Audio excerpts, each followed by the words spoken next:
माधव कुंज बिहारी।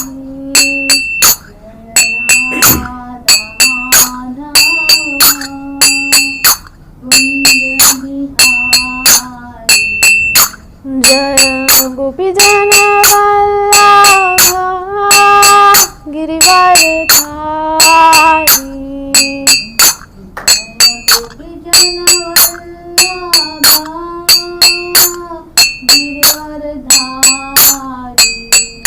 जय गोपी जन वल्लभ गिरिवरधारी।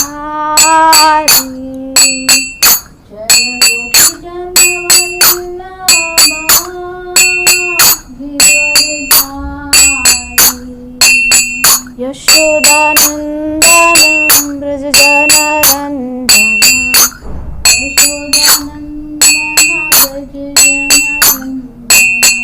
यशोदानन्दनं व्रजजनरञ्जन।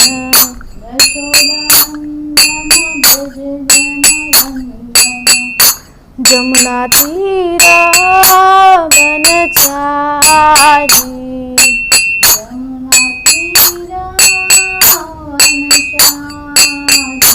जमुना तीरा वनचारी।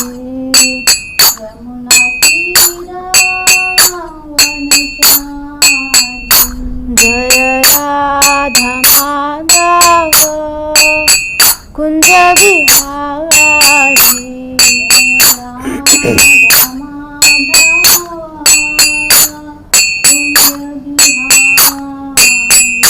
जय श्री कृष्ण चैतन्य प्रभु नित्यानंद। श्री अद्वैत गदाधर श्रीवासादि गौर भक्तवृंद। श्री कृष्ण चैतन्य प्रभु नित्यानंद श्री अद्वैत गदाधर श्रीवासादि गौर भक्तवृंद। हरे कृष्णा कृष्ण कृष्ण हरे हरे हरे राम राम राम हरे हरे। हरे कृष्णा कृष्ण कृष्ण हरे हरे हरे राम हरे राम हरे हरे। हरे कृष्णा कृष्ण कृष्ण हरे हरे हरे राम राम राम हरे हरे। हरे कृष्णा कृष्ण कृष्ण हरे हरे हरे राम राम हरे हरे। जय राधा माधव राधा माधव राधे।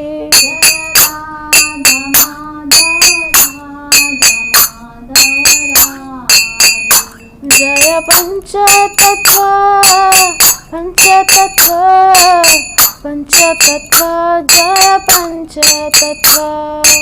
जय पंचतत्व पंचतत्व पंचतत्व जय पंचतत्व। जय गौरनिताय गौरनिताय गौरनिताय जय गौरनिताय।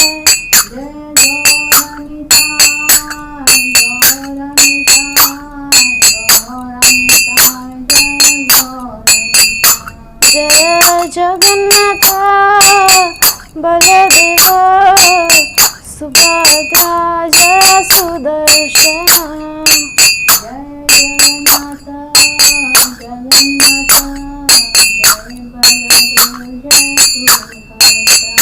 जय नृसिंहदेव नृसिंहदेव नृसिंहदेव जय प्रहलाद महाराज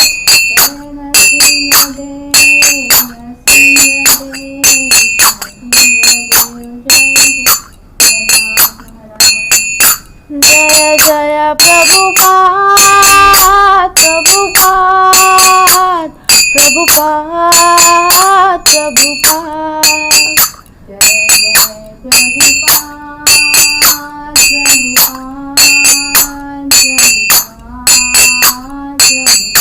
जय जय गुरुदेव गुरुदेव गुरुदेव गुरुदेव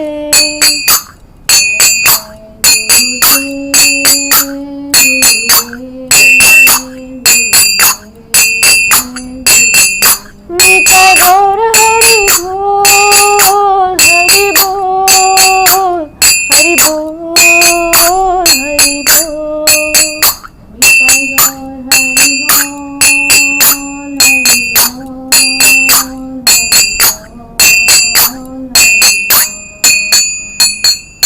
जय विष्णुपाद परमहंस परिव्राजकाचार्य अष्टोत्तर शत श्रीमद श्री कृष्ण कृपामूर्ति अभय चरणारविंद भक्ति वेदांत स्वामी जगतगुरु श्रील प्रभुपाद की।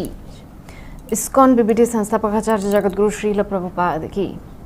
जय विष्णुपाद परमहंस परिव्राजकाचार्य अष्टोत्तर शत श्रीमद भक्ति सिद्धांत सरस्वती गोस्वामी महाराज ठाकुर श्रील प्रभुपाद की। श्रील गौर किशोरदास बाबा जी महाराज की। सच्चिदानंद श्रील भक्ति विनोद ठाकुर की।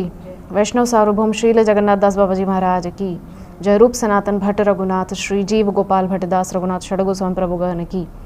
नामाचार्य श्रील हरदास ठाकुर की। प्रेम से कौश कृष्ण चैतन्य प्रभु नित्यानंद श्री अद्वैत गदाधर शिवासदि गौर भक्त वृंद की। श्री श्री राधा कृष्ण गोप गोपीनाथ श्याम कुंड राधा कुंड गिरि गोवर्धन की। वृंदावन मथुरा धाम की। जगन्नाथपुरी धाम की। जगन्नाथ बलदेव सुभद्रा महारानी सुदर्शन की।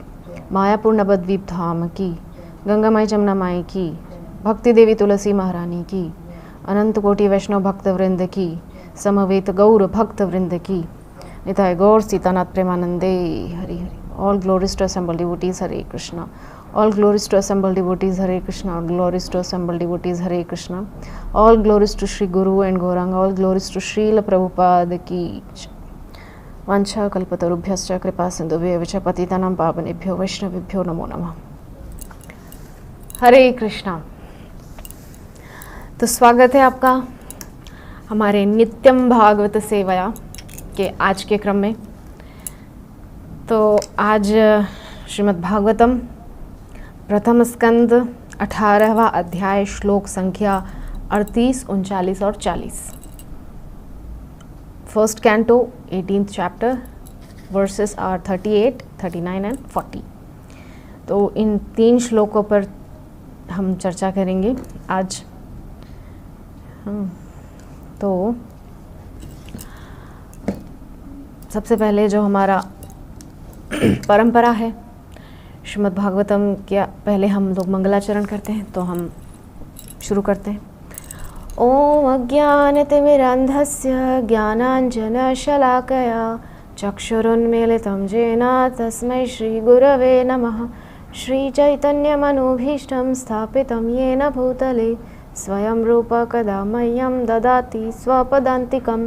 वन्देऽहं श्रीगुरो श्रीयुतपदकमलं श्रीगुरून् वैष्णवांश्च श्रीरूपं साग्रजातं सहगण रघुनाथान्वितं तं सजीवं साद्वैतं सावधूतं परिजनसहितं कृष्णचैतन्यदेवं श्रीराधा कृष्णपादान् सहगण ललिता श्रीविशाखान्विताश्च।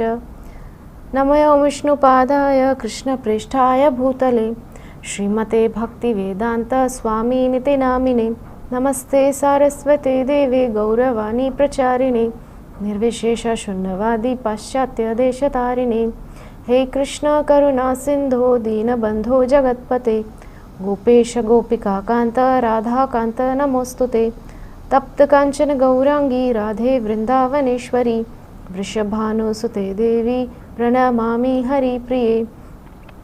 वाञ्छाकल्पतरुभ्यश्च कृपा सिन्धुभ्य एव च पतितानां पावनेभ्यो वैष्णवेभ्यो नमो नमः।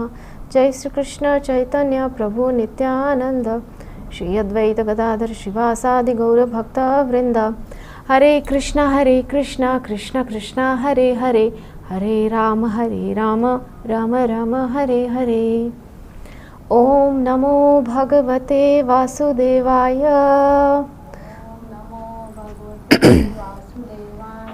ओम नमो भगवते वासुदेवाय, ओम नमो भगवते वासुदेवाय। नारायणं नमस्कृत्य नरं चैव नरोत्तमं,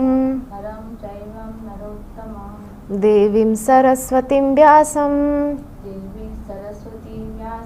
ततो जयमुदीरयेत्। नष्टप्रायेषु भद्रेषु नित्यं भागवत सेवया, भगवती उत्तमश्लोके भक्तिर्भवती नैष्ठिकी। हरे कृष्णा।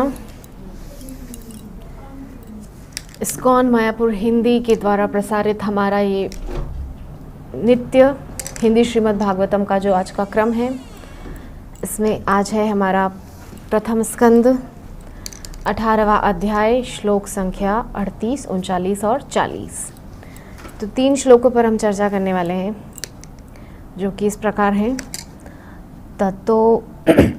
ततो भीत्याश्रमं बालो गले सर्पकलेवरं, पितरं वीक्ष्य दुःखार्तो मुक्तकंठो रुरोधः। अनुवाद एवं तात्पर्य जगतगुरु श्रील प्रभुपाद के द्वारा। जय जगतगुरु श्रील प्रभुपाद की जय। तत्पश्चात जब वह बालक आश्रम को लौट आया तो उसने अपने पिता के गले में सर्प देखा और उद्विग्नता के कारण वह जोर से चिल्ला पड़ा। तात्पर्य, वह बालक प्रसन्न तो नहीं हुआ था क्योंकि उसने बहुत बड़ी भूल की थी और वह रोकर मन को हल्का करना चाह रहा था। अतएव आश्रम में प्रवेश करके जब उसने अपने पिता की दशा देखी तो वह जोर से चिल्लाया जिससे उसे राहत मिल सके, लेकिन बहुत देर हो चुकी थी। पिता ने पूरी घटना पर खेद प्रकट किया। श्लोक संख्या 39। स वा आंगिरसो ब्रह्मन् श्रुत्वा सुत विलापनम् उन्मील्य शनकैर्नेत्रे दृष्ट्वा चांसे मृतोरगम। हे ब्राह्मणों, अंगिरा मुनि के वंश में उत्पन्न उस ऋषि ने अपने पुत्र का चिल्लाना सुनकर धीरे धीरे अपनी आंखें खोली और अपनी गर्दन के चारों ओर मरा हुआ सर्प देखा। विसृज्य तं च पपृच्छ वत्स कस्माद्धीरोदिषि केन वा ते पकृतमित्य उक्तः स न्यवेदयत्। उन्होंने मरा हुआ सर्प एक और फेंक दिया और अपने पुत्र से पूछा कि वह क्यों रो रहा है, क्या किसी ने उसे चोट पहुंचाई है। यह सुनकर बालक ने जो कुछ घटना घटी थी उसे कह सुनाया। तात्पर्य, पिता ने गले में पड़े हुए सर्प को अधिक गंभीरता से नहीं लिया, उन्होंने उसे फेंक दिया। वास्तव में महाराज परीक्षित से कोई बहुत बड़ी भूल नहीं हुई थी, लेकिन अल्पज्ञ पुत्र ने उसे गंभीरता से लिया और कली के वश में होने से उसने राजा को शाप दे दिया। इस प्रकार उसने एक सुखद इतिहास के अध्याय का अंत कर दिया। तो सबसे पहले ये जो हमारा अध्याय चल रहा है, ये है 18वां अध्याय, जिसका नाम है ब्राह्मण बालक द्वारा महाराज परीक्षित को शाप। तो हम सभी जानते हैं कि जो महाराज परीक्षित हैं, असल में वो कोई आखेट खेलने के लिए गए नहीं थे। पिछली क्लासों में ये सब पे चर्चा हो चुकी है, हमारे प्रवक्ताओं ने इस पर बहुत अच्छे से विस्तार से चर्चा की है। तो क्यों ब्राह्मण बालक ने शाप दिया? असल में ब्राह्मण होने के अभिमान में उसने ऐसा किया, क्योंकि ब्राह्मण जो होते हैं वो चतुर्वर्ण में सबसे ऊपर होते हैं ना, तो उन लोगों को ये लगता है कि हम सर्वश्रेष्ठ हैं। लेकिन आज के समय की जो सच्चाई है वो ये है कि ब्राह्मण भी पूर्ण रूपेण पतित हो चुके हैं। कोई ब्राह्मणोचित कर्म नहीं करते हैं, क्योंकि ब्राह्मणों के लिए वेद में जो शास्त्रों में जो कार्य वर्णित है, महापुराणों में, सभी महाभारत इत्यादि सभी पुराणों में जो ब्राह्मणों के लिए जो कार्य बताया गया है कि जो उनको करना चाहिए, चारों वर्णों के लिए अलग अलग कार्य है ना, वैसे ब्राह्मणों के लिए बताया गया है कि वेदों का अध्ययन करना और वेदों का अध्ययन करवाना, स्वयं यज्ञ करना और यजमान के लिए यज्ञ करवाना, ये दोनों कार्य ब्राह्मण के लिए कहे गए हैं। लेकिन आजकल इनमें से कोई भी कार्य ब्राह्मण नहीं कर रहे हैं।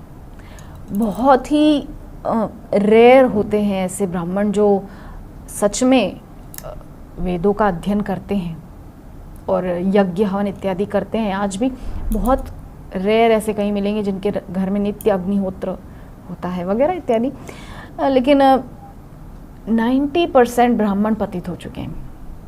मेरा खुद का एक्सपीरियंस है, मैंने देखा है अपनी आंखों से कि ब्राह्मण सब कुछ करते हैं, नॉनवेज भी खाते हैं, स्मोकिंग, एवरीथिंग, सब कुछ करते हैं जो नहीं करना चाहिए एक ब्राह्मण को।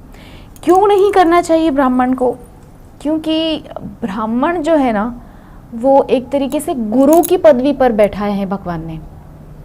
ब्राह्मण जो, ये चतुर्वर्णों में से जो ब्राह्मण सर्वश्रेष्ठ ऊपर क्यों रखा है? क्योंकि वो एक तरीके से टीचर है, वे जगत गुरु का कार्य करते हैं। हम सभी देखते हैं कि एक व्यक्ति जो सबका आइडियल होता है तो लोग उसको फॉलो करते हैं, तो उसी प्रकार से ब्राह्मणों की भूमिका है हमारे समाज में। ब्राह्मण जैसा कार्य करेंगे वैसे ही बाकी के वर्ण उनको फॉलो करेंगे कि नहीं ये गलत है, इसको नहीं करना है, इसको छोड़ के बाकी जो अपना नियत धर्म है, जो कि भगवत गीता में बताया गया है कि दूसरे के श्रेष्ठ धर्म से आपका नीच धर्म ही श्रेष्ठ है।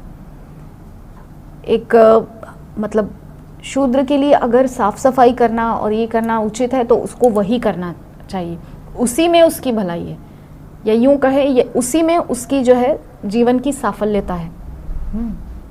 अगर वो शूद्र वर्ण से उठ करके वो वेदों का अध्ययन करने आ जाएगा तो ये शोभा नहीं देगा, है ना। लेकिन नहीं, आजकल के लोग समझते हैं ब्राह्मणों ने अपना पूर्ण रूपेण अपना जो कर्तव्य है उसको त्याग दिया है और मनमाने ढंग से चल रहे हैं। वही शिक्षा लोगों को मिल रही है ना। ब्राह्मण अपना कार्य ठीक से नहीं कर रहा है तो क्षत्रिय भी नहीं कर रहा है, वैश्य भी नहीं कर रहा है, शूद्र भी नहीं। आजकल तो ब्राह्मण ही वैश्य हो गए, व्यवसाय कर रहे हैं, सब कर रहे हैं। ब्राह्मणों के लिए कुछ वृत्तियां बताई गई थी, मतलब जीविका चलाने के लिए ब्राह्मणों को केवल मतलब ये गुरुकुल इत्यादि इसी के माध्यम से, या तो फिर सिलौंच वृत्ति होती है एक, जिसमें खेत में जब फसल निकाल ली जाती है उसके बाद जो कुछ अन्न के दाने जो रह जाते हैं उसको बीन कर वो अपने घर में लाते थे और उस प्रकार से जीवन चलता था, या दान में मिलने वाली राशि से ब्राह्मण लोग अपना जीवन चलाते थे। लेकिन आजकल तो सारा क्रम ही बदल चुका है सब कुछ। तो यहाँ पर कह रहे हैं कि ततोभ्येत्याश्रमं बालो गले सर्प कलेवरम पितरम वीक्ष्य दुखार्तो मुक्त कंठो रुरोधः। कह रहे हैं कि तत्पश्चात जब वह बालक आश्रम को लौट आया तो उसने अपने पिता के गले में सर्प देखा और उद्विग्नता के कारण वह जोर से चिल्ला पड़ा। यहाँ पर किस बालक की बात हो रही है? यहाँ पर बात हो रही है श्रृंगी, शमीक ऋषि का बेटा जो है ना श्रृंगी, उसकी बात हो रही है। तो शमीक ऋषि तो अपनी तपस्या में लीन थे, वो कोई ढोंग नहीं कर रहे थे, वो कोई ड्रामा नहीं कर रहे थे कि मैं आँख बंद करके बैठ जाता हूँ, कोई आएगा तो समझेगा बहुत बड़े साधु हैं तो कुछ मिल जाएगा इस बहाने से, या वो मेरा सम्मान करेगा, ऐसा कुछ नहीं भाव था। वो सच में अपने ध्यान में मग्न थे, अपने भगवान के ध्यान में मग्न थे। हाँ, तो उनके चिंतन में थे, भगवान के चिंतन में थे। तो वो तो नॉर्मल बिहेव कर रहे थे। तो जब सर्प डाल करके परीक्षित जी महाराज चले गए और ये खबर श्रृंगी जो कि कौशिकी नदी के तट पर अपनी संध्योपासना कर रहा था, तो श्रृंगी को जैसे ही ये खबर पहुंचाई किसी ने कि तुम्हारे पिताजी के साथ एक राजा ने इस प्रकार से जो है दुस्साहस किया, उनके गले में मरा हुआ सर्प डाल दिया, इस प्रकार से उनका अपमान किया तुम्हारे पिताजी का। तो उसने आओ देखा ना ताओ बस श्राप दे दिया। ये भी नहीं सोचा कि पहले मैं देखूं तो वो राजा है कौन और वो स्थिति क्या रही थी, क्यों उन्होंने ऐसा किया। डीप में जाने की कोशिश नहीं की, जस्ट ऊपर से ही जान लिया कि मेरे पिताजी का अपमान हुआ और इतने पे ही उसने शाप दे डाला। अगर वो थोड़ा शांति से समझता, परिस्थिति को देखता कि वहाँ पर राजा ने ऐसा क्यों किया, क्योंकि वो भूख प्यास से पीड़ित थे, उनको बहुत प्यास लग रही थी, वो जल की अपेक्षा कर रहे थे कि मुझे थोड़ा कुछ सत्कार वहाँ पर मिलेगा, क्योंकि मैं चक्रवर्ती सम्राट हूँ, हाँ मैं पूरी पृथ्वी का सम्राट हूँ, कम से कम एक ब्राह्मण मेरा सम्मान करेगा। लेकिन वहाँ पर कोई था नहीं सम्मान करने के लिए, और वो शमीक ऋषि तो अपनी तपस्या में लीन थे, अपने ध्यान में मग्न थे। तो इस प्रकार से राजा को थोड़ा सा क्रोध आया और उन्होंने उस सांप को, मरे हुए सांप को शमीक ऋषि के गले में डाल दिया। तो जब वो आया है, क्योंकि उसने तो शाप वहीं दे दिया था ना, उसको जब कौशिकी नदी के तट पर खड़ा था वहीं उसको सारी खबर मिल गई थी कि आपके पिताजी के साथ ऐसा ऐसा हुआ है। तो उसने वहीं कौशिकी नदी का जल उठाया और शाप दे दिया कि जिसने भी मेरे पिताजी का इस प्रकार से अपमान किया है, मेरे पूज्य पिताजी का, 7वें दिन उसकी तक्षक काटने से मृत्यु हो जाएगी। सप्तमः तक्षक सप्तमे हनि, 7वें दिन तक्षक आके उसको डस लेगा। तो ये तो उसने नदी के तट पर ही कर दिया था कौशिकी नदी, लेकिन जब वो आया है तो देखा कि अभी भी पिताजी तो ध्यान में ही मग्न है, गले में सर्प लगा हुआ है। तो वो लौट आया और पिता के गले में वो सर्प को देख करके बहुत दुखी हुआ, उद्विग्न हो गया और जोर से चिल्ला पड़ा, और पिताजी के ही पास में बैठकर जोर जोर से चिल्ला चिल्ला करके रोने लगा। अभी तक तो वो अपने ध्यान में ही मग्न है, वो रो रहा है। तो वो जो बालक है, तात्पर्य में कह रहे हैं श्रील प्रभुपाद कि वह बालक प्रसन्न तो नहीं हुआ था, क्योंकि उसने बहुत बड़ी भूल की थी और वह रोकर मन को हल्का करना चाह रहा था। असल में श्रृंगी को भी कहीं ना कहीं ये लग रहा था कि मैंने बहुत जल्दबाजी की, क्योंकि एक ब्राह्मण को इस प्रकार से नहीं करना चाहिए।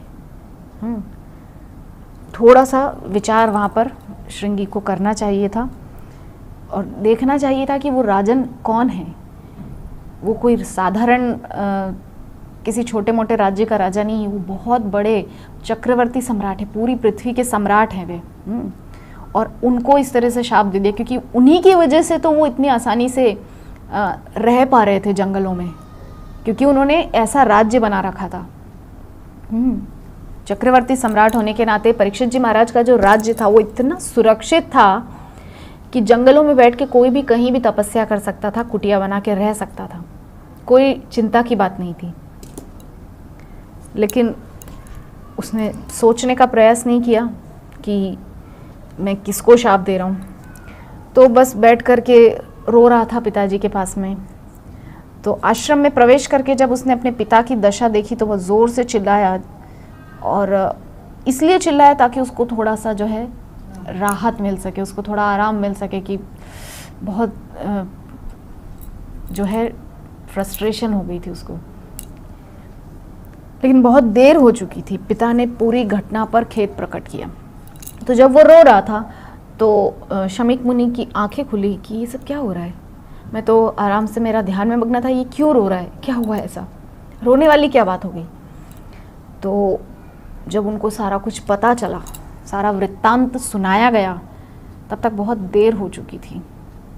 शमीक ऋषि ने कहा कि मुख से निकला हुआ शब्द और धनुष पे से निकला हुआ बाण वापस नहीं आते ना, तो इसीलिए उन्होंने बहुत खेद प्रकट किया उस घटना पे। उनको थोड़ा सा जो है दुख हुआ। तो अब अगले श्लोक में कह रहे हैं कि सवा आंगी रसो ब्रह्मन् श्रुत्वा सुत विलापनम उन्मील्य शनकैर नेत्रे दृष्ट्वा चांसे मृतोरगम। हे ब्राह्मणों, अंगिरा मुनि के वंश में उत्पन्न उस ऋषि ने अपने पुत्र का चिल्लाना सुनकर धीरे धीरे अपनी आंखें खोली और अपनी गर्दन के चारों ओर मरा हुआ सर्प देखा। तो कह रहे हैं, कौन कह रहे हैं? सूत जी, सूत गोस्वामी शौनकादि 88,000 ऋषियों से कह रहे हैं कि हे ब्राह्मणों, अंगिरा मुनि के वंश में उत्पन्न उस ऋषि ने अपने पुत्र का चिल्लाना सुनकर धीरे धीरे अपनी आंखें खोली। तो यहाँ पर बताया गया है कि वो किस वंश परंपरा में आते हैं। शमीक ऋषि और उनका पुत्र श्रृंगी कौन सी परंपरा में आते हैं? अंगिरा ऋषि की परंपरा। तो आंगिरस गोत्रीय ब्राह्मण हैं। तो जब देखा कि पुत्र इस प्रकार से चिल्ला रहा है तो अपनी आंखें खोली, और आंखें खोलते उन्होंने क्या देखा? उनकी गर्दन के आसपास एक मरा हुआ सर्प है। तो ये श्लोक में तो केवल अनुवाद ही है, तात्पर्य नहीं है। 40वें श्लोक में कह रहे हैं कि विसृज्य तम च पपृच्छ वत्स कस्माद्धिरोदिषि केन वा ते पकृत मृत्यु उक्तः स न्यवेदयत्। उन्होंने मरा हुआ सर्प एक और फेंक दिया और अपने पुत्र से पूछा कि वह क्यों रो रहा है। तो देखिए, उन्होंने तो बहुत ही ऐसे साधारण रूप से बर्ताव किया जैसे कुछ हुआ ही नहीं हो। वो इतना रिलैक्स थे। यही होता है एक शुद्ध भक्त की निशानी। वो कोई भी परिस्थिति हो वो उसको बहुत लाइट वे में लेता है, इतना परवाह नहीं करता।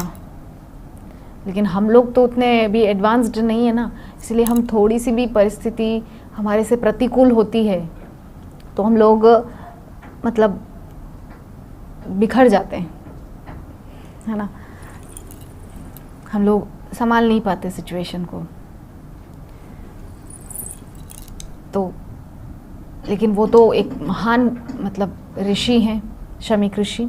उस समय के बहुत महान ऋषि थे, इंद्रियों को निग्रह कर चुके थे, अष्ट सिद्धियां उनके मतलब उन्होंने प्राप्त कर ली थी। यम, नियम, आसन, प्राणायाम, प्रत्याहार, धारणा, ध्यान, समाधि, समाधि में ही थे, ध्यान में ही थे। तो इस प्रकार से जब कोई व्यक्ति इतना ऊंचे लेवल पे पहुंच जाता है तो फिर उसको ये सब चीज़ें फ़र्क नहीं पड़ता। जैसे श्रीमद् भगवद गीता में कहा गया कि तुम दुख सुख को सर्दी गर्मी की तरह देखोगे ना अर्जुन, कि सर्दी का मौसम आता है चला जाता है, गर्मी का मौसम आता है चला जाता है। इसी प्रकार सुख दुख भी मौसम की तरह ही है, ये आएंगे और चले जाएंगे। इनके वेगों से तुमको परेशान नहीं होना है, तुमको संभल के रहना है इन वेगों में भी। और उपदेशामृत में भी श्रील रूप गोस्वामी ने कहा है, वाचो वेगम मनसा क्रोध वेगम, जो श्लोक है पहला ही श्लोक है उपदेशामृत का। Nectar of instructions.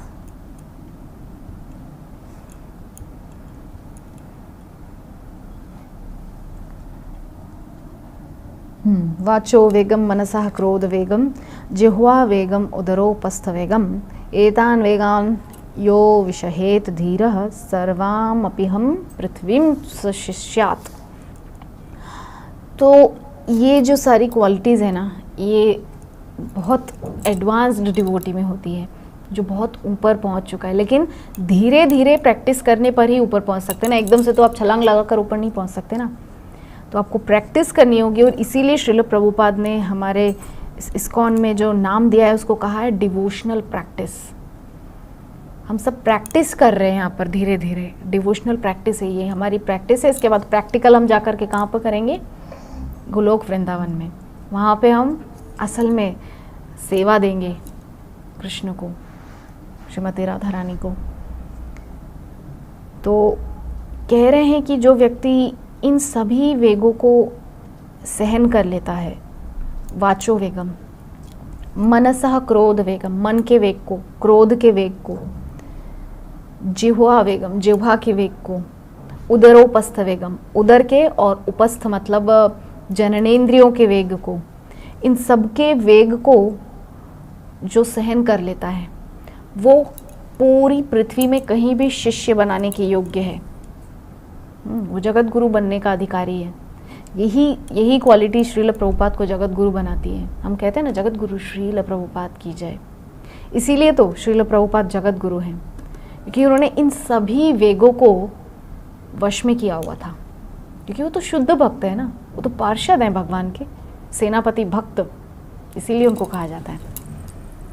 कितनी कितनी सुंदरियाँ दुनिया भर की श्रील प्रभुपाद के आसपास रहती थी, लेकिन श्रील प्रभुपाद क्या सोचते थे? श्रील प्रभुपाद सोचते थे कि ये मेरे आसपास नहीं, ये श्री कृष्ण के चरणों में समर्पित करने के लिए है। इसलिए श्रील प्रभुपाद ने सारी जो मतलब सुंदरियाँ थी उनको श्री कृष्ण के चरणों में समर्पित कर दिया, क्योंकि असल भोक्ता तो श्री कृष्ण है। तो भोग करने का अधिकार केवल और केवल श्री कृष्ण को है, हम तो केवल उनके दास हैं। तो इसीलिए श्रील प्रभुपाद हमारे आचार्य हैं, हमको उनसे शिक्षा लेनी चाहिए।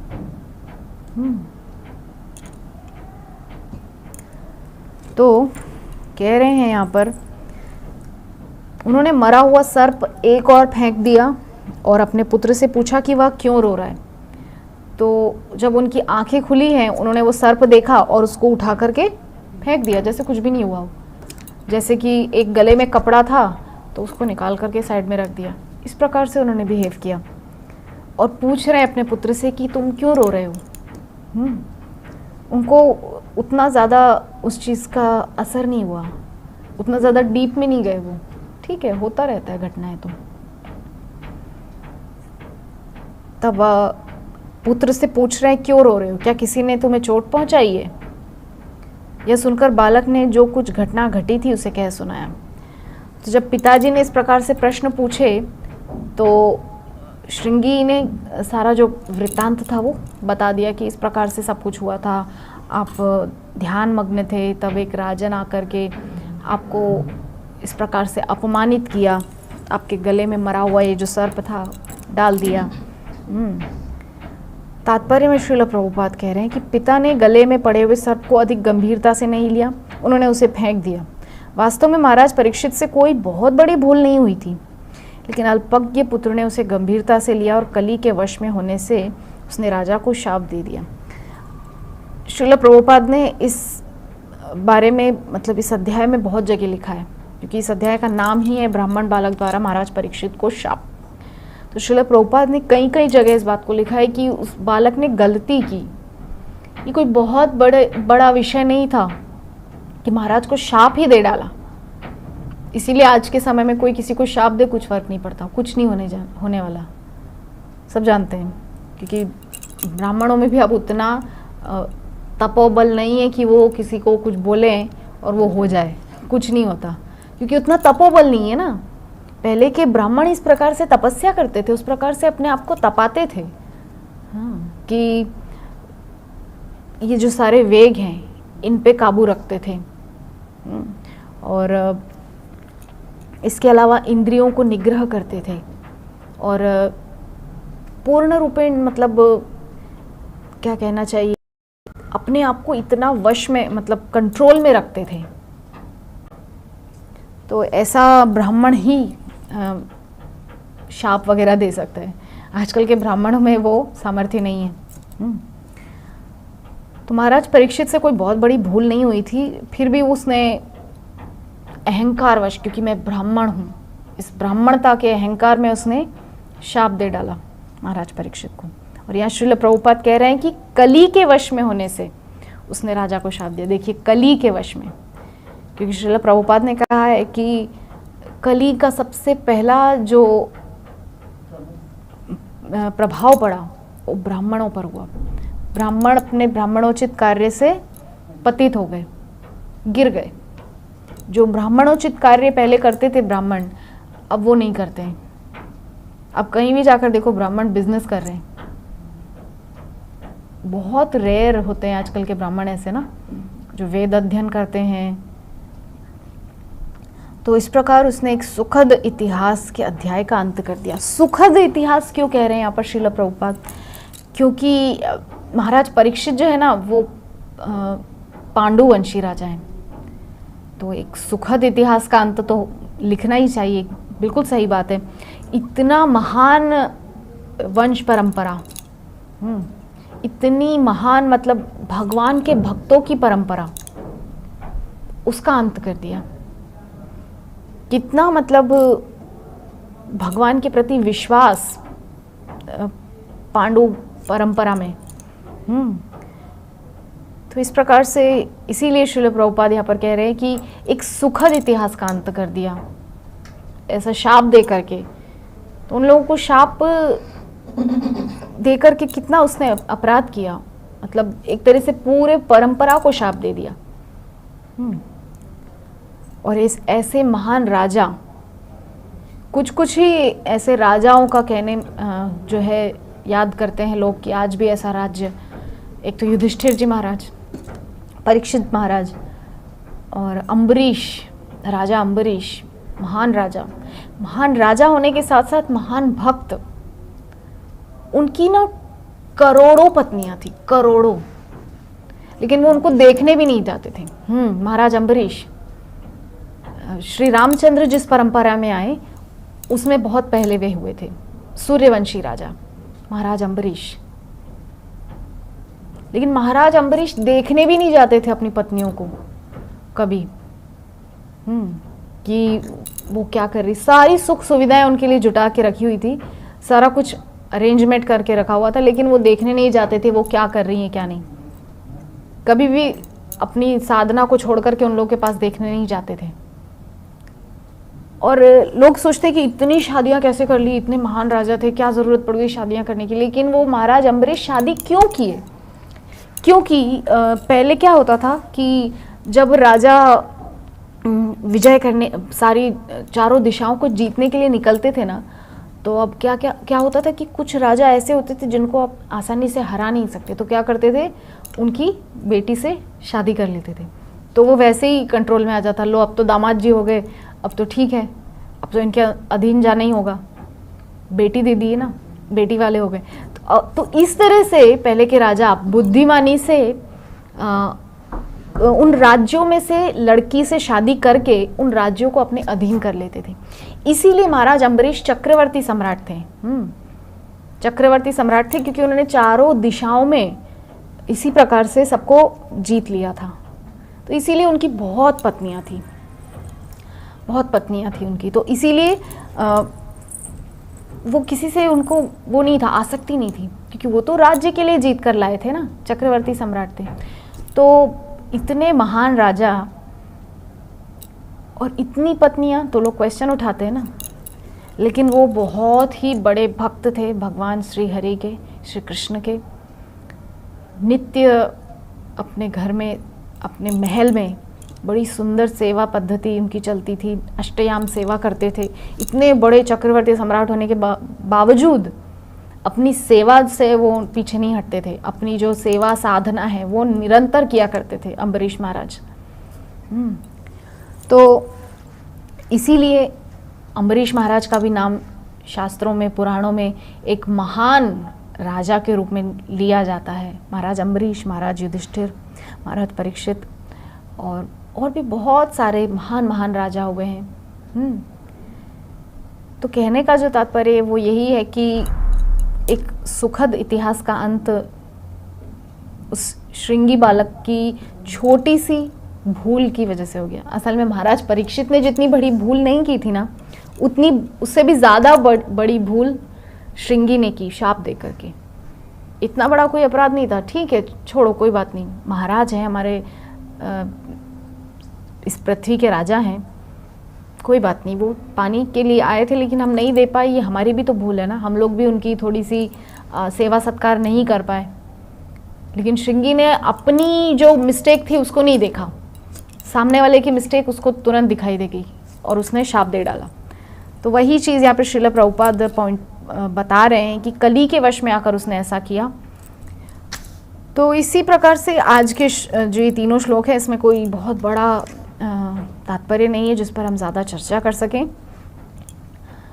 लेकिन फिर भी एक जो सब्जेक्ट है जिस पर हम चर्चा कर सकते हैं वो ये है कि अपने उचित जो कार्य होते हैं, मतलब ब्राह्मणों को ब्राह्मणों के अनुसार कार्य करने चाहिए, क्षत्रियों को क्षत्रियों के अनुसार कार्य करने चाहिए, वैश्यों को अपना कर्तव्य निभाना चाहिए और शूद्रों को अपना कर्तव्य निभाना चाहिए। तो यहाँ पर एक लोग प्रश्न उठा देते हैं, क्या शूद्र क्या मतलब मनुष्य नहीं है, आप उनको इस प्रकार से नीचे गिराते हो। लेकिन देखिए ऐसा नहीं है।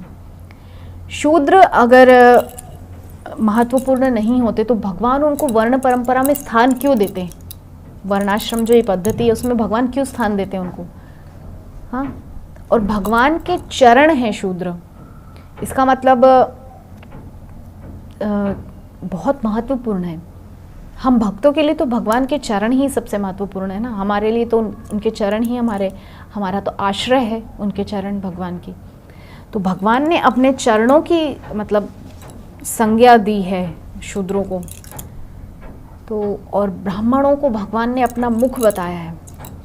और इतना ही नहीं, भगवान अपने आप को ब्राह्मण प्रिय कहते हैं। विष्णु सहस्त्र नाम में भगवान का एक नाम आता है ब्राह्मण प्रिय। और हम भगवान को जब भोग लगाते तब एक श्लोक भी बोलते हैं ना, नमो ब्रह्मण्य देवाय गौ ब्राह्मण हिताय च जगद्धिताय कृष्णाय गोविंदाय नमो नमः।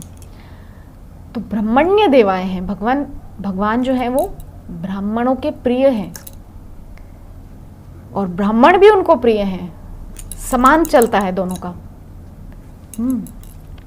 वो ब्राह्मणों को प्रिय है भगवान और ब्राह्मण भगवान को प्रिय है, समान रूप से दोनों। लेकिन ऐसा कर दिया ना एक ब्राह्मण ने भगवान के भक्त, तो यहाँ पर जो है ना ये विरोधाभास आ जाता है। भगवान के लिए हाँ ब्राह्मण प्रिय हैं, लेकिन भक्त से बढ़कर नहीं है ब्राह्मण भी। इसीलिए भगवान शुकदेव जी के रूप में वहाँ सुरक्षा देने के लिए आए। पहले जब एक ब्राह्मण ने, अश्वत्थामा भी ब्राह्मण था, तो अश्वत्थामा ने जब ब्रह्मास्त्र छोड़ा तब भी गर्भ में जाकर रक्षा की। और यहाँ फिर एक ब्राह्मण ने वाणी का अस्त्र छोड़ा है कि 7वें दिन तक शक्य काटने से मृत्यु होगी। तब फिर भगवान एक बार और शुकदेव जी के रूप में आए हैं रक्षा करने के लिए। तभी तो ना वहाँ पर कह रहे हैं कि क्या है श्लोक, भगवान व्यास पुत्रो, भगवान कहा गया है वहाँ पे, कोई सिर्फ ये नहीं कहा व्यास पुत्रो, भगवान व्यास पुत्रो। तो इसीलिए भगवान, जब ब्राह्मण और भक्त की बात आती है ना, तो भगवान ब्राह्मणों को भी पीछे कर देते हैं। ठीक है तुम हो मेरा मुख, मैं जानता हूँ, लेकिन ब्राह्मण के वजह से मैं अपने भक्त को कष्ट नहीं दे सकता, मेरे भक्त को कष्ट नहीं होना चाहिए। अहम भक्त पराधीना भगवान ने घोषणा की हुई है। और न सिर्फ खुद ने घोषणा की, अपने भक्त से घोषणा करवा दी। क्यों? क्योंकि भगवान जानते हैं कि मेरी बात झूठ भी हो सकती है। भगवान ने अपनी जो क्या कहते हैं प्रतिज्ञा तोड़ दी थी ना कि मैं अस्त्र शस्त्र नहीं उठाऊंगा, लेकिन उठाया। भक्त की प्रतिज्ञा को रखने के लिए भगवान ने उठाया था ना, रथ का पहिया उठाया था। तो इसीलिए भगवान अर्जुन के माध्यम से उस घोषणा को करवा रहे हैं कि देखो अर्जुन, मेरी बात तो झूठी भी हो सकती है, मैं तो अपनी प्रतिज्ञा तोड़ता भी हूँ कई बार भक्तों के लिए लेकिन तुम्हारी बात पे लोग यकीन कर लेंगे, इसलिए तुम घोषणा कर दो कि न मे भक्त्या प्रणश्यति, मेरे भक्त का कभी विनाश नहीं होता। इसीलिए वो शमीक ऋषि, श्रृंगी ऋषि के बारे में कोई इतना नहीं जानता, लेकिन महाराज परीक्षित सब जानते हैं, क्योंकि उन्हीं की वजह से हम सबको श्रीमद् भागवतम प्राप्त हुआ है। तो यहाँ पे साबित होता है कि ब्राह्मण भले ही भगवान का मुख है और भले ही भगवान को ब्रह्मण्य देवाय या ब्राह्मण प्रिय कहा जाता है, लेकिन जहाँ भक्त की बात आती है ना, वहाँ ब्राह्मण को भी भगवान साइड में कर देते हैं। ठीक है भैया तुम साइड में रहो, मेरा भक्त सर्वोच्च है, मेरे लिए मेरे भक्त से बढ़कर और कुछ नहीं है। भगवान के लिए कहा गया है कि वो परम स्वराट कहते हैं ना, स्वराट। क्या श्लोक है, जन्माद्यस्य यतोन्वयादितरतः चार्थेष्व विज्ञ स्वराट। स्वराट मतलब भगवान परम स्वतंत्र हैं, उनके ऊपर किसी का कोई शासन नहीं है, उनके ऊपर किसी की नहीं चलती है। असमोर्ध्व भगवान को कहा जाता है, उनके बराबर कोई नहीं, उनसे ऊपर कोई नहीं है। लेकिन भगवान भक्त के सामने आकर के भगवान भी अपने आप को बोलते हैं अहम भक्त पराधीना, मैं तो भक्त से भी छोटा हूँ, मुझे अपने भक्त से भी बड़ा नहीं बनना है। तो इसीलिए अपनी उसी प्रतिज्ञा को बनाए रखने के लिए भगवान ने पुनः शुकदेव गोस्वामी के रूप में आकर के महाराज परीक्षित को, तक्षक ने तो बाद में आके डसा था, तक्षक तो बहुत बाद में आया था, महाराज परीक्षित ने तो जैसे ही श्रीमद् भागवतम का अंत हुआ और शुकदेव जी महाराज अपने आसन से उठे, शुकदेव गोस्वामी जैसे ही अपने आसन से उठे और श्रीमद् भागवतम का विश्राम हुआ, वहीं परीक्षित जी महाराज शरीर को त्याग चुके थे। तक्षक ने तो मात्र भस्म किया, फूंक दिया बस आकर के शरीर को। तो इसका मतलब ये है कि भगवान अपने भक्त को कभी नहीं त्यागते, कभी नहीं त्यागते। अपने नियमों को तोड़ने को तैयार हो जाते हैं। भगवान नियम तोड़ने पे किसी को नहीं बख्शते। इंद्र को बख्शा था क्या? नहीं। ब्रह्मा जी को बख्शा था? नहीं। नियम तोड़ने पे किसी को भगवान नहीं बख्शते, लेकिन भक्त जहाँ पे आ जाता है ना, भक्त के लिए सब नियम भगवान खुद तोड़ते हैं। मेरा भक्त है, मैं खुद नियम तोड़ दूंगा। तो इसीलिए भगवान अपने भक्त के लिए शुकदेव गोस्वामी के रूप में आए और उनको अपनी ही कथा का अमृत पिला करके उनको अमर नहीं अभय दान दिया। ये जो श्रीमद् भागवतम की कथा है ना, ये हमको अमर नहीं अभय बनाती है। अमर मतलब जो कभी मरेगा नहीं, लेकिन अभय मतलब जिसको मरने का भय ही नहीं है। और मरेंगे कैसे? हम तो शरीर है नहीं, हम तो आत्मा है। तो हमको वो ज्ञान आ जाता है ना भागवतम के माध्यम से कि हम तो शरीर है ही नहीं, हम तो आत्मा है। तो मरने का टेंशन हमको हो क्यों? हमको तो मरना नहीं है ना, तो हमको इस बात का टेंशन क्यों हो? तो अभय हो जाते हैं। तो वही अभयता शुकदेव गोस्वामी के रूप में आकर के अपने भक्त को भगवान ने प्रदान की। और परीक्षित जी महाराज को ये ज्ञात हो गया कि मैं तो आत्मा हूँ, मुझे तो मरना नहीं है। इसीलिए तो भगवान पूछ रहे हैं ना, अंत में शुकदेव गोस्वामी पूछ रहे हैं कि त्वम तु मरिष्यसि राजन पशु बुद्धि मीमाम जहि, क्या तुम मरोगे राजन? ऐसी तुम्हारी पशु बुद्धि समाप्त हो गई है? पशु बुद्धि बोल रहे हैं उसको। तो कि मैं मरूंगा, ऐसा तुम अभी भी सोचते हो राजन? लेकिन परीक्षित जी महाराज ने बहुत सुंदर उत्तर दिया, नहीं, कि आपके मुख से जो ये मैंने इतना सुंदर अमृत का पान किया है ना, कि अब मरना ये सब मेरे मन में नहीं। अब केवल कृष्ण के चरणों में मेरा ध्यान है। और कृष्ण के चरणों का ध्यान करते हुए परीक्षित जी महाराज ने शरीर को त्याग दिया था। तो यही आज का जो है श्लोक है 38, 39, 40। तो आज के सत्र को यहीं विश्राम करेंगे। आप उपस्थित वैष्णवों के चरणों में दंडवत प्रणाम। अगर आपका कोई प्रश्न जिज्ञासा हो तो आप पूछ सकते हैं। हरे कृष्ण। मेरा प्रश्न जैसे ये राजा परीक्षित का, जैसे इन्होंने आपने बताया कि ब्राह्मण पर कली का सबसे पहला प्रभाव था, लेकिन जब कली आया था तो उन्होंने परीक्षित महाराज से जगह मांगी थी, तो दोनों में कैसा? देखिए, ऐसा शास्त्रों में वर्णन है कि ब्राह्मण अपने उचित कर्मों को त्याग चुके हैं, तो इसीलिए ब्राह्मणों पे सबसे पहला अटैक हुआ। ब्राह्मणों ने तो अपने ब्राह्मणोचित कर्म त्याग दिए हैं ना।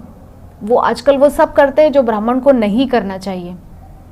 मतलब नशा भी करते हैं और मतलब अवैध धन भी लाते हैं, अवैध संग भी करते हैं, सब कुछ करते हैं। तो इसीलिए ब्राह्मणों पे सबसे पहले हुआ। मतलब अब ब्राह्मण के बोलने का भी कोई वैल्यू नहीं है। ब्राह्मण कुछ बोलेगा तो भी उसका वैल्यू नहीं है। तो इस प्रकार से ब्राह्मण पे हुआ। तो कली ने देखा कि ब्राह्मणों पे बहुत विश्वास करते हैं ना लोग, ब्राह्मणों की वजह से बहुत। क्यों ब्राह्मणों पे हुआ? क्योंकि ब्राह्मणों की वजह से लोग वेदों का ज्ञान प्राप्त करेंगे, शास्त्रों का ज्ञान प्राप्त करेंगे और मुक्त हो जाएंगे। लेकिन कली ने सोचा कि ब्राह्मणों पे पहला प्रभाव होने से कोई ब्राह्मणों पे यकीन ही नहीं करेगा, कोई ब्राह्मणों के पास जाएगा ही नहीं, कोई ब्राह्मणों को पूछेगा ही नहीं, तो वेदों का, शास्त्रों का, पुराणों का अध्ययन कौन करेगा? इस प्रकार से कलयुग को तो अपनी दुकान चलानी थी ना, इसलिए। आप कुछ कह रहे थे? नहीं, वो कली जैसे तो राजा के पास किस समय गया थे? राजा को बोला कली हम 4 जगह हम देना चाहते हैं कली को। असल में पिछली बार जब मेरा क्लास हुआ था कुछ दिन पहले, तो उसमें भी बताया था मैंने कि जब कुसुम सरोवर पे उद्धव जी महाराज ने श्रीमद् भागवतम का आयोजन किया था, मासिक पारायण था, वो 1 मास का था। वो असल में 16,100 रानियों के लिए उद्धव जी ने किया था आयोजन। तो वहाँ पर उद्धव जी ने परीक्षित जी महाराज को कहा था कि आप जाइए, कलयुग को सीमित कीजिए, क्योंकि कलयुग अभी बंधा हुआ नहीं है, अभी वो कहीं भी खुले बैल की तरह कहीं भी घुस सकता है, सत्संग में भी जा सकता है। इसीलिए आप सबसे पहले जाकर के उसको सीमाबद्ध कीजिए, तब हम मतलब आप भागवतम सुनने के अधिकारी होंगे। तो परीक्षित जी महाराज भागवतम नहीं सुन पाए थे उस समय उद्धव जी के मुख से। तो परीक्षित जी महाराज चारों दिशाओं में खोज करने के लिए निकले थे कली की। तो कली की खोज करने जब निकले तो एक जगह पर मिले भी, पृथ्वी गाय के रूप में, धर्म बैल के रूप में, और एक काले काले राजा के रूप में था वो कली। तो वो उन दोनों को प्रताड़ित कर रहा था। तो वहाँ पर राजा से भेंट हुई, राजा की शरण में आया, फिर महाराज परीक्षित ने उसको 5 स्थान दे दी और वहाँ पर बात खत्म हो गई।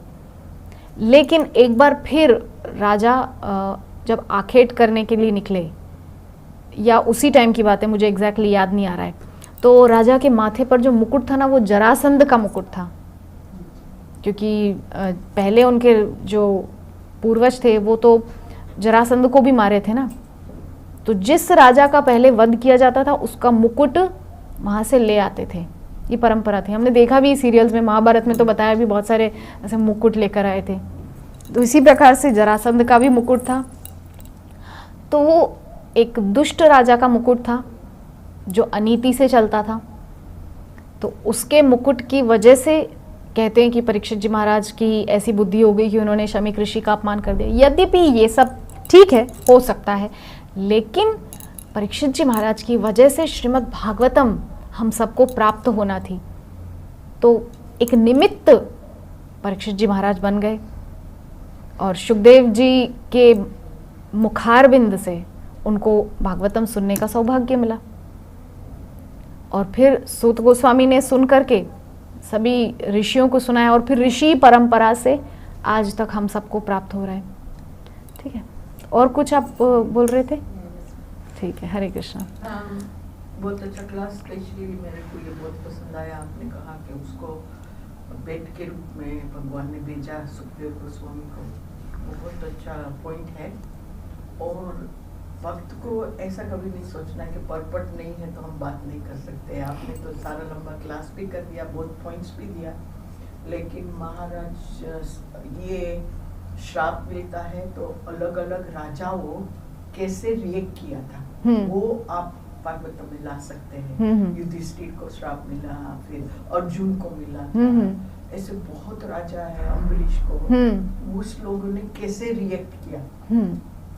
तो ऑपोजिट ऐसा है कि ब्राह्मण ने भी कभी ऐसे श्राप मिलता है तो वो लोग कैसे रिएक्ट करते हैं। तो उसमें उन लोगों की क्वालिटी मैनिफेस्ट होती है, right. The most important quality of a ब्राह्मण इज यूनिक फॉरगिवनेस। कोई नहीं कर सकते जिससे ब्राह्मण, जो सच्चा ब्राह्मण होता है वो फॉरगिवनेस करता है। और यूनिक क्वालिटी क्षत्रिय की तो बहुत है, लेकिन एक ऐसी है रिसोर्सफुलनेस जो दूसरे में नहीं है, राइट। वो कहाँ से उसको रिसोर्सेस मिल सकता है। तो इसी तरह हमको सिखाना। बट एक दूसरा पॉइंट आपके में कहा कि हम लोग जब भी सुधरा बोलते हैं तो एवरी टाइम झाड़ू करने वाला ही मन में आता है, लेकिन बात वो बिल्कुल रॉन्ग है कि सुधरा कारीगर होते हैं, उनका हाथ एकदम पवित्र माना जाता है, जैसे ब्राह्मण का मुख पवित्र है, right. क्योंकि वो मुख से भगवान खाते हैं। और क्षत्रिय की ये पूजा आर्म्स, यस, हाँ। और शूद्र की हाथ पवित्र है चीज, क्योंकि वही हाथ से वो अच्छा सेवा करते हैं, राइट, सेवा करते हैं। और कारीगर है, सभी गोल्डस्मिथ और कारपेंटर और सभी मिस्त्री, वो सभी शूद्र में गिने जाते हैं। बट वो लोगों का नज़रिया ऐसा है कि हम लोग बहुत मतलब हमको कट ऑफ करके रखा हुआ है सोसाइटी से, इस प्रकार से वो लोग सोचते लेकिन हैं। अपने धर्म में ये भी है ना कि जो शूद्र मतलब आज जो गलत कार्य करता है उसको शूद्र माना जाए। ब्राह्मण भी अगर नीच कर्म करता है तो वो शूद्र में आ जाएगा। Right. और शूद्र जो अच्छा कर्म कर रहा है, अपने कृष्ण भक्ति कर रहा है और भावनाव्रत है, तो उसको ब्राह्मण माना जाएगा ना। शूद्र वैष्णव, ब्राह्मण, वैष्णव सबसे ऊपर हो जाता है, चाहे ब्राह्मण हो या कुछ भी हो। वैष्णव की क्वालिटी सबसे अलग होती है, क्योंकि वैष्णव सारे मतलब नियमों को फॉलो करते हुए कृष्ण भक्ति करता गुणों के है। हिसाब से अपन उसका वर्ण में बताएंगे। राइट। तो मेरा कहने का वो है कि एजुकेशन के हिसाब से हमको रिपीट करना चाहिए कि शूद्र की कैटेगरी में ये सभी लोग आ जाते हैं, बड़े बड़े कारीगर लोग आ जाते हैं कि उसके बिना कुछ काम भी नहीं चलता है। हाँ, सभी चारों का अपना अपना एक अलग वैल्यू है। ये जो वर्णाश्रम पद्धति है, सबका अपना अपना एक अलग स्थान है, एक महत्व है, इम्पोर्टेंस है। और दूसरा ये है कि जो अंत्यज है, वर्णाश्रम के बाहर के लोग हैं, उनको भी भगवान ने मान दिया है। राइट। जैसे जगन्नाथ देखो ना, किसी से हाथ नहीं निकलेंगे बाहर, उसके परिवार से ही। बिल्कुल। वो लोग का रीति रिवाज अलग भी है, आदिवासी शबर जाति जो होते हैं। तो उन्हीं का ही साथ लेते हैं भगवान। क्यों? तो वर्णाश्रम के बाहर वाले को भी, उसको मलेच्छा भी बोलो चलो, राइट, वो भी रिकॉग्नाइज किया है। तो एक्चुअली ब्रिटिश लोगों का ये करना था कि वर्णाश्रम को कैसे तोड़े और कास्ट सिस्टम में बनाया। राइट। उन लोगों ने, आपको स्टडी करना है, ये देख लो, इट इज आई ओपनर कि बाहर के लोग ने आकर हमारा कास्ट सिस्टम बनाया है। कास्ट सिस्टम नहीं है, उसको वर्णाश्रम कहते हैं। तो फिर से शिला प्रभुपद को वापस स्थापित करना है। कैसे करेंगे? जब भी हम सभी का सम्मान करेंगे, कि सभी में ईश्वर देखेंगे, तभी हम वर्णाश्रम स्थापित कर सकेंगे। ये बहुत 50% ऑफ वर्क है स्वामी प्रभुपद का, बाकी यस। तो ये बहुत इम्पोर्टेंट है कि हमको ये नॉलेज स्प्रेड करना है कि सभी में परमात्मा देखे, जीवात्मा है, भगवान के अंश है, और कास्ट सिस्टम बाहर का था। राइट। तो हम ही करेंगे, और कौन करेंगे? इस्कॉन के भक्ति करने वाले हैं। Yes. Thank you very much. Hare Krishna. Hari बोल। तो ठीक है, आज के सत्र को यहीं विश्राम देते हैं। वाञ्छा कल्पतरुभ्यश्च कृपा सिन्धुभ्यैव च पतितानां पावनेभ्यो वैष्णवेभ्यो नमो नमः। हरे कृष्णा कृष्णा कृष्णा हरे हरे, हरे राम राम राम हरे हरे। ग्रंथराज श्रीमद्भागवत महापुराण की जगत गुरु श्रील प्रभुपाद की, अनंत कोटि वैष्णव भक्त वृंद की। निताय गौर सीतानाथ प्रेमानंदे। हरि हरि बोल।